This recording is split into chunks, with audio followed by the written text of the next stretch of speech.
What's good, guys? I'm Shandi, and today I'm going to be talking about the differences between Canadian high schools versus American high schools. I live in Canada, and I used to think that American and Canadian high schools were really similar until I went on a trip to Florida and actually talked to some high schoolers and realized that Canadian high schools and American high schools are actually really different. So I've compiled a list and split them into 4 categories, which are grades/marks, whatever you want to call it, extracurriculars/events, structures, and others.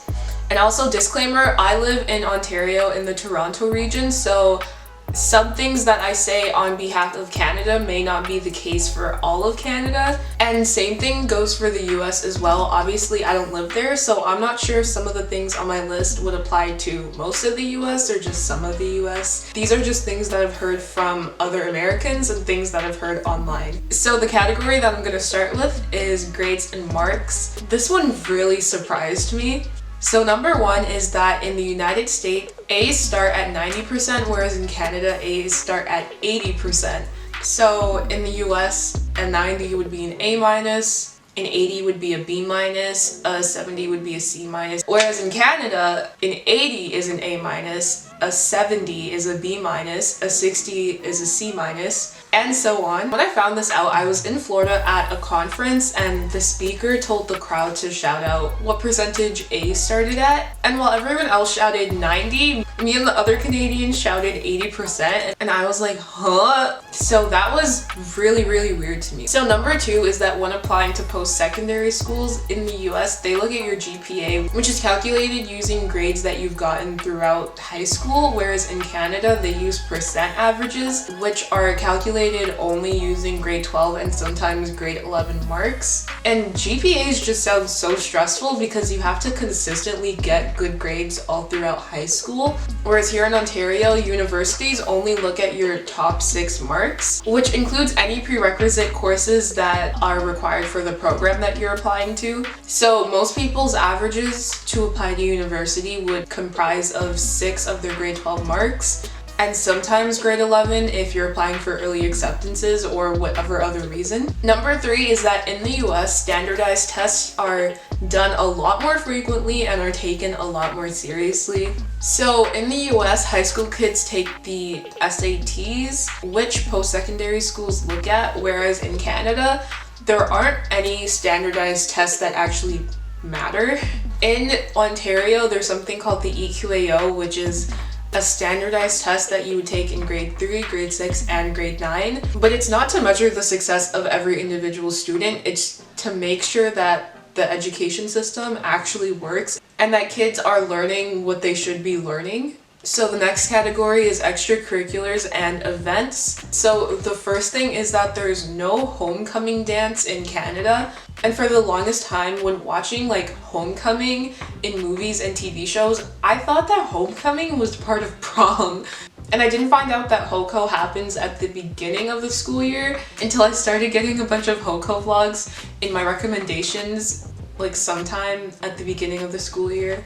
And so we don't have anything like the homecoming king and queen either. I feel like this would change from region to region, but my high school calls it semi-formal, and I've heard of other high schools that call it winter formal, and that happens in either November or December. Also, in the US, it seems like people really take HOCO seriously. Like, people be wearing whole prom dresses, like formal ass dresses to HOCO, whereas in Canada for semi-formal or winter formal, it's like really casual dresses, nothing too fancy. And speaking of prom, number 2 is that unlike in the US, in Canada, we don't have junior or senior prom. We just have one prom, and that is for the graduating class. Only no other grade can attend or buy tickets. And the last thing for extracurriculars and events is that in the US, cheerleading and football seem like such a big deal, whereas in Canada, it's like literally the complete opposite. I don't even think that most schools have a cheerleading squad, and if they do, I don't think Canada really has like cheerleading competitions. And football isn't really a big deal either. I think schools take it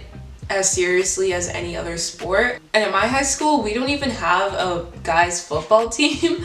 I would watch movies and TV shows and think that those massive football stadiums are just a TV thing, but I realized that they're not just a TV thing, and a lot of high schools actually have like those massive football stadiums. But that's actually really cool. I wish my school did huge sporting events like that because they look really, really fun.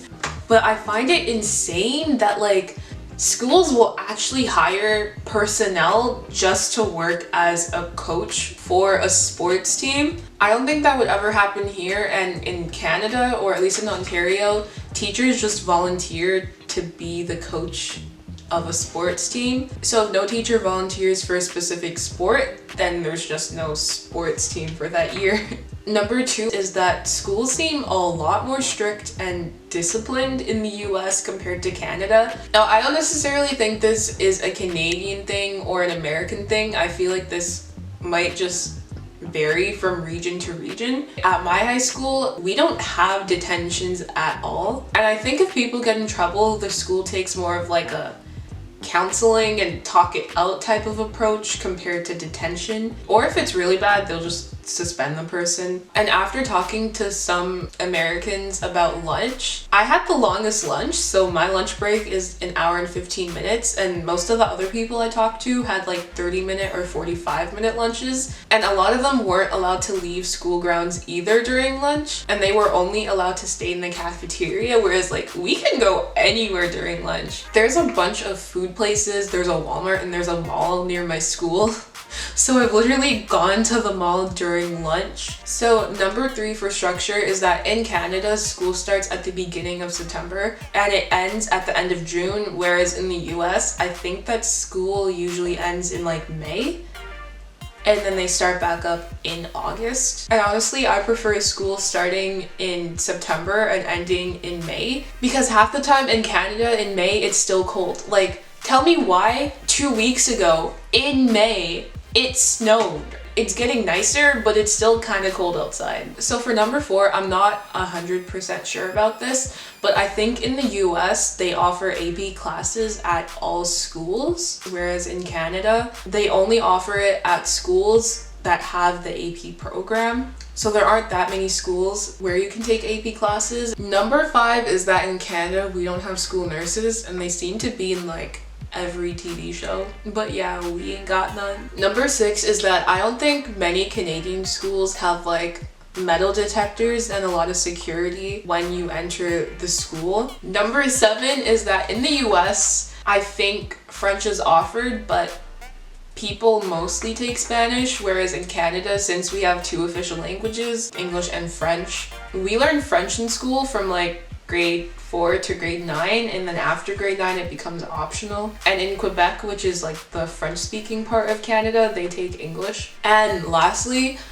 this is like solely for Quebec. No other place in Canada or North America uses this system. And for the last category, which is other, and first is that in the US, basically everyone calls post-secondary school college, whereas in Canada, there is a very distinct difference between college and university. Number 2 is that people don't say freshman, sophomore, junior, and senior like in the US.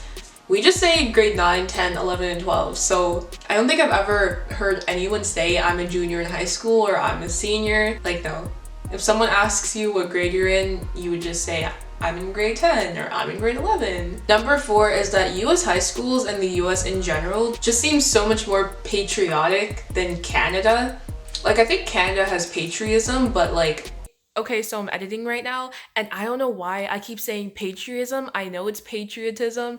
Like, why the fuck am I saying patriotism? But anyways, yeah, just keep watching. Also ignore my hair because it looks pretty rough right now. But the US has like way more patriotism than Canada. And I find it almost eerie that everyone pledges to the flag every morning in the US. Like, it's kind of creepy. In Canada, we just stand to the national anthem in the morning. Except for Quebec, they don't do that. I find it so weird that some US schools have military scouts like right in their high school. It's definitely not a thing in my region, but I don't think it's a thing anywhere else in Canada.